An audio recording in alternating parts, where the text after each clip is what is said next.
Saying goodbye to one of their own, today dozens of police officers gathered to pay their respects to a fellow officer killed in the line of duty just over a week ago. Funeral services for Pearland officer Andy Ekpanya were held at Grace Community Church this morning.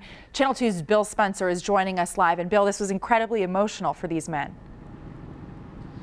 Yeah, I mean, this is one of their own. This is a man who died in the line of duty. He was responding to an emergency call when his patrol car was hit by a suspected drunk driver. Today, hundreds of first responders, we're talking about police officers, firefighters, paramedics, they all came here to Grace Community Church to say goodbye to their friend.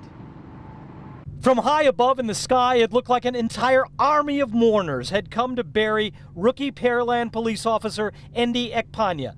Certainly first responders from all over the state, hundreds of them, men and women who know what it's like to risk their lives, came to say goodbye to this fine officer who died in the line of duty. I hope my kids turn out to be as polite and respectful as he was.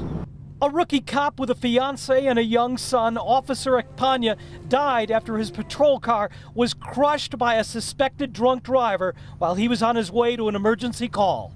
Today, Andy's fiancée, Lucy, spoke of Andy's never-ending drive to be the very best police officer he could possibly be. Andy always went a step above, and sometimes I did not understand why he did the things that he did, why he worked so hard. Bo was right. He did not have 40-hour work weeks. I'm not even sure how many hours he worked. Even in death, your story would not end. The many lives you touched, the hearts you gladdened, will continue to beat and will remember you. He hit the streets to protect and serve the citizens of Pearland. One after another, officers Andy worked with praised him for his passion, for his heart, and for his service. Andy Ekpanya was just 30 years old. Now, Andy had only been on the police force a matter of months, but people say his legacy will be all the lives that he touched during that time. Reporting live, Bill Spencer, KPRC Channel 2 News.